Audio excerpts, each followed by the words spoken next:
ওম নমঃ ভগবতে বাসুদেবায়। জয় শ্রীকৃষ্ণ। রাধে রাধে। নমস্কার শ্রোতা বন্ধুরা, ভক্তিকথার আরেকটি নতুন ভিডিওতে আপনাদের সুস্বাগতম। আজ 19শে অগস্ট 2025 সাল, মঙ্গলবার। আজই পালন করা হচ্ছে অন্নদা একাদশী ব্রত। কৃষ্ণ জন্মাষ্টমীর পর এটি প্রথম একাদশী ব্রত। ভাদ্র মাসের কৃষ্ণপক্ষের একাদশী অন্নদা একাদশী বা অজা একাদশী নামে পরিচিত। সকল একাদশী ব্রতের মতোই এই পবিত্র একাদশী ব্রত খুবই গুরুত্বপূর্ণ। যারা এই একাদশী তিথি পালন করবেন বা করেন তাদের জন্য তো অবশ্যই, আর যারা কোনো কারণে একাদশী ব্রত পালন করতে অসমর্থ হচ্ছেন তাদের জন্য একাদশীর মাহাত্ম্য শ্রবণ করা অত্যন্ত জরুরি। কারণ একাদশী মানে শুধুমাত্র উপবাস নয়, বরং একাদশী মাহাত্ম্য এবং সংশ্লিষ্ট তিথির মাহাত্ম্য বর্ণনা করা ও শ্রবণ করাও একান্ত জরুরি। চলুন আমরা অন্নদা একাদশী বা অজা একাদশীর ব্রত মাহাত্ম্যটি শ্রবণ করি। জয় শ্রীকৃষ্ণ। ব্রহ্মবৈবর্ত পুরাণ মতে ভাদ্রবর্তী কৃষ্ণপক্ষিয়া তথা ভাদ্র মাসের কৃষ্ণপক্ষের একাদশী তিথিকে বলা হয় অজা বা অন্নদা একাদশী। এখানে এই একাদশী ব্রতের মাহাত্ম্য বর্ণনা করা হয়েছে। পাণ্ডব শ্রেষ্ঠ সম্রাট যুধিষ্ঠির বললেন, হে শ্রীকৃষ্ণ, ভাদ্র মাসের কৃষ্ণপক্ষের একাদশীর নাম কি, এই একাদশী ব্রতের মাহাত্ম্য কি এবং এর কি ফল তা শুনতে আমি অত্যন্ত আগ্রহী। অনুগ্রহ করে আমাকে এই জ্ঞান প্রদানে বাধিত করবেন। শ্রীকৃষ্ণ বললেন, হে রাজন, হে পাণ্ডব শ্রেষ্ঠ, আমি সবিস্তারে ভাদ্রবর্তী কৃষ্ণপক্ষিয়া একাদশীর কথা বর্ণনা করছি, আপনি একাগ্রচিত্তে শ্রবণ করুন। ভাদ্রের কৃষ্ণপক্ষিয়া একাদশীকে বলা হয় অন্নদা বা অজা। এই তিথি সর্বপাপ বিনাশিনী। যিনি শ্রীহরির অর্চনে এই ব্রত পালন করেন তিনি সর্বপাপ মুক্ত হন। এমনকি এই ব্রতের নাম শ্রবণেই রাশি রাশি পাপ বিদূরিত হয়ে যায়। এই ব্রত প্রসঙ্গে একটি পৌরাণিক ইতিহাস রয়েছে। আপনার জ্ঞান পিপাসা নিবারণের জন্য আমি সেই পৌরাণিক কাহিনীটি বর্ণনা করছি। এই ইতিহাস শ্রবণ করলে আপনি অজা বা অন্নদা একাদশীর গুরুত্ব ও মাহাত্ম্য আরো গভীরভাবে বুঝতে পারবেন। অতি প্রাচীনকালে কৌশল রাজ্যে রাজা হরিশ্চন্দ্র নামে এক নিষ্ঠাপরায়ণ সত্যবাদী চক্রবর্তী রাজা ছিলেন। তিনি ছিলেন যেমন দাতা তেমনি ধার্মিক এবং সত্যবাদী। তার কাছে কেউ কিছু চেয়ে খালি হাতে ফিরতেন না। শীঘ্রই তার এমন দানের সুখ্যাতি স্বর্গে, মর্তে ও পাতালে ছড়িয়ে পড়ল। একদিন দেবরাজ ইন্দ্রের সভায় বশিষ্ঠ মুনি রাজা হরিশ্চন্দ্রের দানশীলতার কথা বর্ণনা করছিলেন। এই সময় ঋষি বিশ্বামিত্র রাজা হরিশ্চন্দ্রের দানের সুখ্যাতি শুনলেন। ঋষি বিশ্বামিত্রের ইচ্ছা হলো তিনি রাজা হরিশ্চন্দ্রের দানশীলতার পরীক্ষা নেবেন। তাই পরীক্ষা নেওয়ার জন্য উপযুক্ত সুযোগের অপেক্ষায় ছিলেন। কিছুদিন পর স্বর্গের 5 জন অপ্সরা কোনো একটি ভুল করার জন্য দেবরাজ ইন্দ্র কর্তৃক অভিশাপগ্রস্ত হন।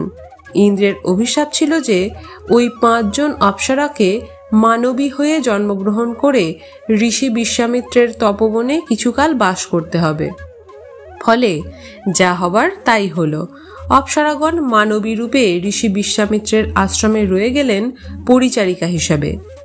একদিন তারা বিশ্বামিত্রের তপবনে পুষ্প চয়ন করতে গিয়ে অসাবধানতাবশত একটি পুষ্পবৃক্ষের শাখা ভেঙে ফেললেন। এই কাজের শাস্তিস্বরূপ ঋষি বিশ্বামিত্র তাদেরকে গাছের ডালের শাখায় বেঁধে রাখলেন। এদিকে দৈবক্রমে কৌশল রাজ্যের রাজা হরিশ্চন্দ্র সেই বনে মৃগয়া করতে আসেন।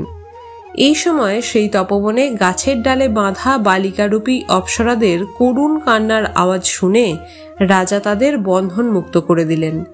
অপ্সরারাও মুক্ত হয়ে যারপরনাই খুশি হয়ে স্বর্গে গমন করলেন। পরদিন প্রাতঃকালে ঋষি বিশ্বামিত্র পুষ্পচয়ন করতে এসে গাছের শাখায় বাঁধা অপ্সরাদের দেখতে পেলেন না। তিনি ধ্যান বলে জানতে পারলেন যে কৌশলরাজ হরিশ্চন্দ্র তাদের মুক্ত করে দিয়েছেন। রেগে আগুন হয়ে ঋষি বিশ্বামিত্র এরপর রাজা হরিশ্চন্দ্রের রাজ্য তথা অযোধ্যায় চললেন। রাজা হরিশ্চন্দ্র ঋষি বিশ্বামিত্রকে পরম শ্রদ্ধায় বসিয়ে করজোড়ে বললেন, হে রাজর্ষি, এই দাসের প্রতি আপনার কি আদেশ? ঋষি বিশ্বামিত্র রাগে তখন কাঁপছেন। বললেন, হে রাজা, আমি আমার তপবনে যে বালিকাদের বেঁধে রেখেছিলাম, তুমি কোন স্পর্ধায় তাদেরকে মুক্ত করে দিলে? রাজা হরিশ্চন্দ্র সভয়ে উত্তর দিলেন, হে ভগবান, আমি না জেনে এই অন্যায় করে ফেলেছি। আপনি করুণা করে আমাকে ক্ষমা করুন। তার বিনিময়ে আপনি যা চান আমি তাই দিতে প্রস্তুত আছি। ঋষি বিশ্বামিত্র বললেন, বটে, খুব দানের বড়াই হয়েছে তোমার। হে রাজা, বেশ তো, আমাকে তোমার সমস্ত স্থাবর অস্থাবর তথা রাজ্যটা দান করো দেখি। হরিশ্চন্দ্র ঋষির এই আদেশ মেনে নিলেন। তিনি তার সমস্ত স্থাবর অস্থাবর ঋষি বিশ্বামিত্রকে দান করলেন। তখন বিশ্বামিত্র মুনি দানের দক্ষিণা চাইলেন রাজার কাছে। রাজা তখন ভাণ্ডার রক্ষীকে 7 কোটি সোনার মোহর দক্ষিণা হিসাবে দিতে আদেশ করলেন। এবার বাদ সাধলেন ঋষি বিশ্বামিত্র। বললেন, হে রাজা, তুমি তো ধার্মিক, এখন কার রাজকোষ থেকে অর্থ নিয়ে আমাকে দান করছো তুমি? ভুলে যেও না, তুমি তোমার সমস্ত সবকিছুই আমাকে দান হিসাবে প্রদান করেছ। এখন এই সমস্ত রাজ্য, সমগ্র রাজপুরী, সম্পূর্ণ রাজভাণ্ডার, দামি রাজভূষণ, রানীর বহুমূল্য অলঙ্কার সবই আমার। এতে তো তোমার আর কোনো অধিকার নেই। তাই অন্য কোথাও থেকে আমার দক্ষিণার ব্যবস্থা করো এবং এই মুহূর্তে তুমি তোমার রানী শৈবা ও পুত্র রোহিতাশ্বকে নিয়ে আমার অধিকারকৃত এই রাজ্য থেকে প্রস্থান করো। রাজা হরিশ্চন্দ্র এবার নিজের ভুল বুঝতে পারলেন এবং যার পর্নায় লজ্জিত হলেন। তিনি বিশ্বামিত্র মুনির কাছ থেকে 7 দিন অতিরিক্ত সময় চেয়ে নিলেন এবং রাজ্যপাট ছেড়ে রানী ও পুত্রের সঙ্গে কাশী চলে গেলেন।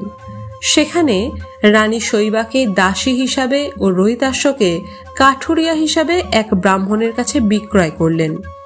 এরপর তিনি নিজেকে এক শ্মশান চণ্ডালের দাস হিসাবে বিক্রয় করে দিলেন।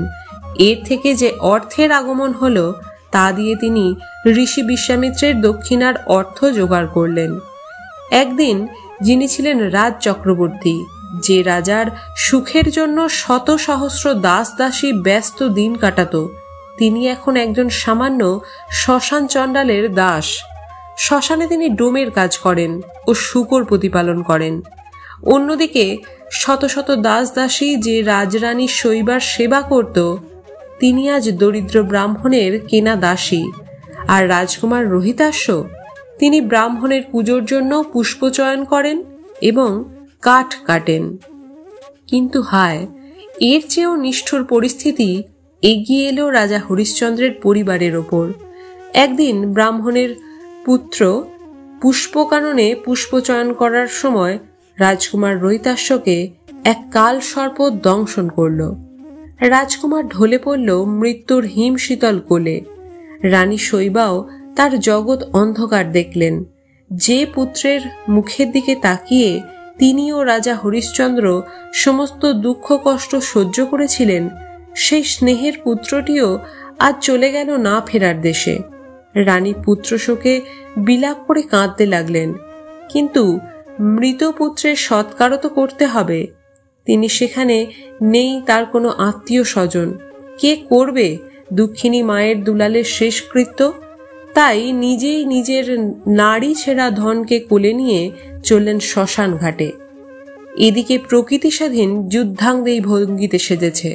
চারিদিকে ঘোর অন্ধকার ও ভয়ানক দুর্যোগ।